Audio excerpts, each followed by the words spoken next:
Nah, sekarang kan Indonesia itu tradisinya itu tradisi dengan kejujuran dan anti korupsi. Kalau misalnya ada orang yang korupsi dan tidak jujur, ya itu tidak beretika gitu loh. Hola netizen yang tercinta, kehebohan Bima Yudo di jagat internet tanah air masih belum berhenti. Pemilik akun TikTok @aubimaksribawan kembali mendapat banyak sorotan dari berbagai kalangan di tanah air. Bima Yudo membuat pernyataan kontroversi dengan menyebut Megawati sebagai janda. Pernyataan tersebut justru membuat para netizen yang terhormat menjadi antipati dengan Bima Yudo. Bahkan terdapat sejumlah kalangan yang menyebut Bima Yudo kurang memiliki adab dalam membuat konten yang bernada kritik. Namun dalam video terbarunya Bima mengutarakan pembelaannya mengenai adab dan etikanya. Buat orang-orang yang ngerujak gue di Twitter dan sosial media gue, di komen-komen para buzzer yang mempermasalahkan etika gue dan ngeblow up video lama gue, digoreng. Dan ada beberapa media yang sebenarnya ngeposting udah bener nih, clearly mereka nulis tanggal, dan tanggal itu tuh sebelum video gue viral gitu, dan digoreng. Orang-orang taunya video gue itu gue buat setelah gue viral gitu. Jadi banyak gue temuin komen-komen tuh, makin kesini makin kesana, dikasih panggung bla bla bla. Gue kasih tahu aja ya, cara ngomong gue, style ngomong gue di sosial media itu udah jauh-jauh hari kayak gini. Kalau lu ngikutin gue dari akun gue yang ke-ban, first account gue yang 200.000 lebih ke-ban, dan gue bikin second account ini 3 bulan yang lalu, lu pada tau lah cara ngomong gue emang kayak gini. Apa yang mau diubah? Jangan gara-gara viral gue jadi berubah, gue gak mau. Gue lihat-lihat ini pandangan kita beda gitu bos. Kebanyakan orang lebih mengedepankan etika dan ilmu ya, lebih pokoknya etika nomor 1 ketimbang kejujuran, ilmu. Pokoknya yang nomor 1 etika, yang penting sopan. Ntar kan dapat remisi tahanan tuh kan. Sekarang gini aja, oke, lu anggap gue tidak beretika, tidak punya sopan santun, tidak terdidik. Sekarang buktikan dengan adab lo yang tinggi itu, bangsa Indonesia yang memiliki adab yang tinggi, sopan santun yang tinggi. Buktikan kalau bisa membangun infrastruktur yang bagus, buktikan kalau tidak korupsi, buktikan kalau Indonesia itu bisa maju, lebih maju dari Australia yang kayaknya nggak sopan, negara yang nggak tahu agama gitu, orang-orangnya nggak beragama di sini. Buktiin Indonesia kan paling beragama, paling sopan, paling santun. Buktikan ke gue kalau lu pade kagak korup. Karena pemerintah adalah cerminan dari masyarakatnya. Mereka dipilih karena kalian. Sekarang buktikan ke gue kalau Indonesia itu bisa maju. Minimal Lampung. Jalan di Lampung gue masih dapat laporan banyak yang rusak, atau udah dibenerin tapi rusak lagi karena aspalnya tipis. Jangan sampai lu pade perkara mempermasalahin adab istiadat. Berget kan gue ngomong perkara attitude gue. Lu pada lupa sama infrastruktur yang belum jadi. Lu pada lupa kalau ada 50% insentif dana yang dipotong oleh Dinas Provinsi Lampung.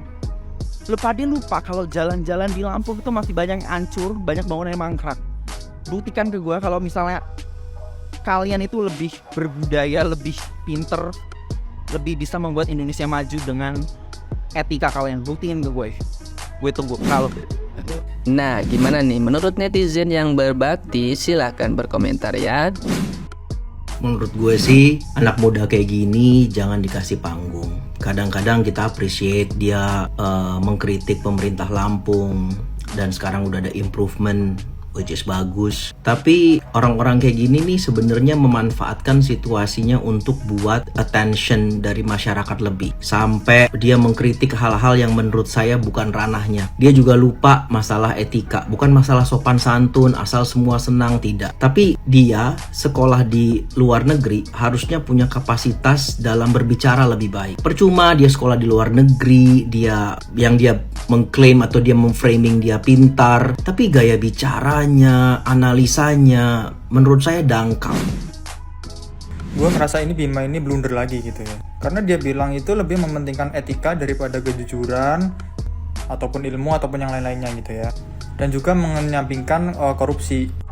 Lah sekarang gini aja, orang yang nggak jujur itu ya orang nggak beretika. Etika tuh bukan cuma dari tata cara ngomong, sopan santun, ataupun adabnya seperti apa kepada orang tua ataupun ke orang lain gitu kan. Itu bukan cuma seperti itu. Yang namanya etika itu tuh merupakan suatu cakupan sifat yang baik dan benar yang sesuai dengan tradisi setempat gitu loh. Nah sekarang kan Indonesia itu tradisinya itu tradisi dengan kejujuran dan anti korupsi. Kalau misalnya ada orang yang korupsi dan tidak jujur, ya itu tidak beretika gitu loh. Bukan berarti mengedepankan etika menyampingkan kejujuran. Orang yang nggak jujur itu ya orang nggak beretika. Orang yang korupsi itu ya orang yang nggak beretika. Karena nggak sesuai dengan tradisi dan adat istiadat di Indonesia gitu loh. Orang yang beretika itu pasti nggak korupsi kok. Orang yang beretika itu pasti jujur kok. Intinya tuh beretika itu baik dan benar, nggak ada salahnya. Baik secara sifat kita yang beretika, cara ngomong kita beretika, adab ke orang tua beretika, adab ke orang lain beretika, itu tuh semuanya baik. Dan kita harus mengikuti itu semua biar dinilai beretika. Kalau cuma jujur doang tapi korupsi, ya itu nggak beretika. Nggak korupsi tapi nggak jujur, itu ya nggak beretika. Nggak korupsi, jujur, tapi tata cara ngomongnya itu nggak enak didengar, itu juga nggak beretika. Dan korupsi itu tuh merupakan sifat individu. Mau orangnya sebaik apapun, kalau dia itu punya sifat korupsi, ya pasti dia kedepannya akan korupsi. Makanya itu kita perlu menanamkan etika dan adab-adab gitu loh, biar orang itu nggak korupsi, biar orang itu jujur, biar orang itu nggak asal ngomong gitu loh.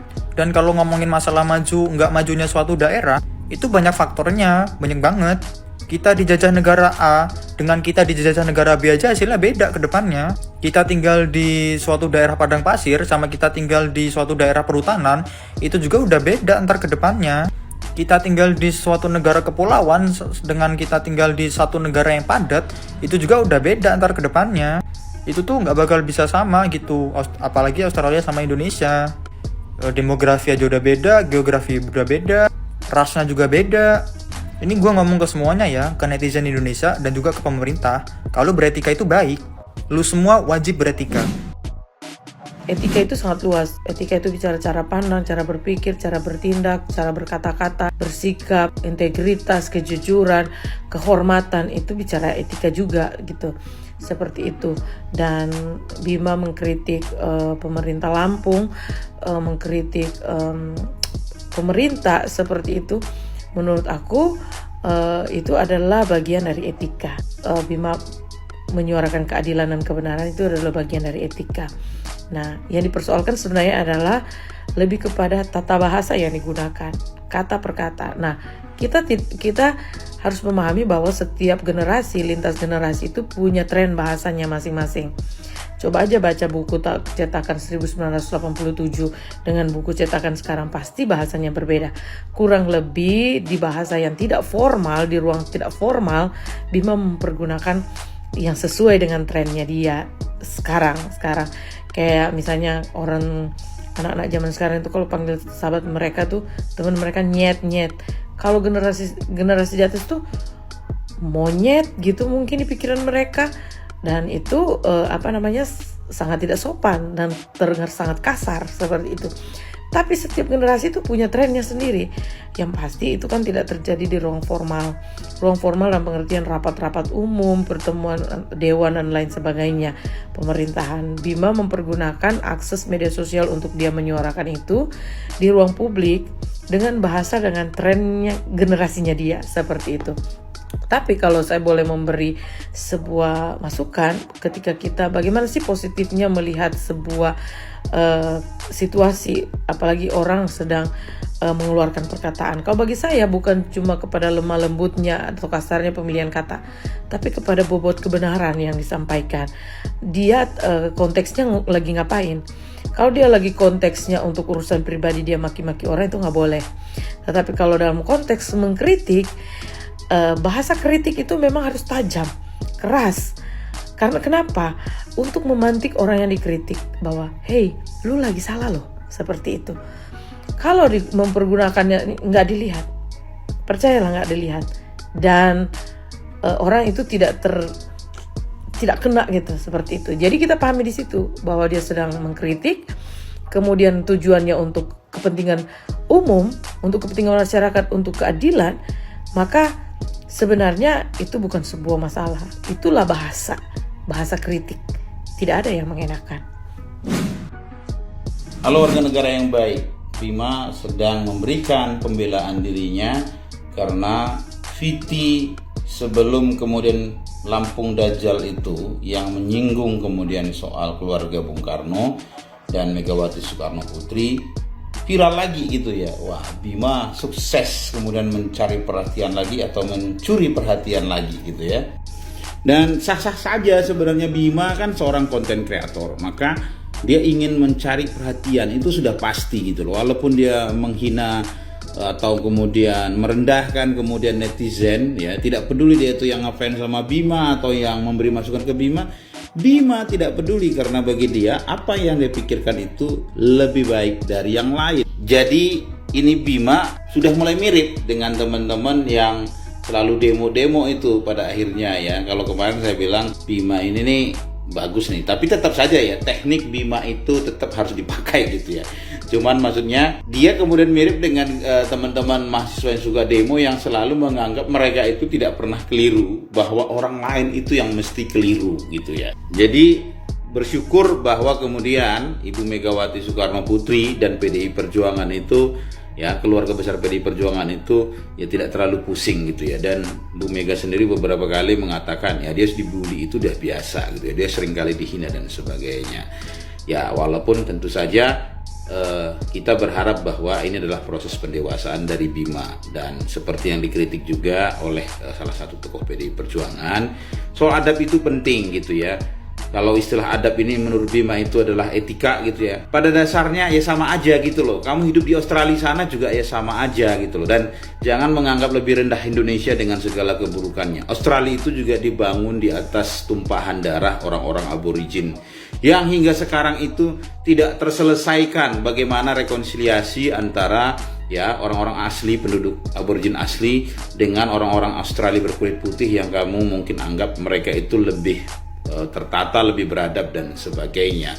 Dan tidak patut juga dibandingkan antara misalnya gitu ya, antara orang lebih mengutamakan nomor satu itu etika daripada kejujuran. Ya salah juga ya, kejujuran itu bagian dari etika.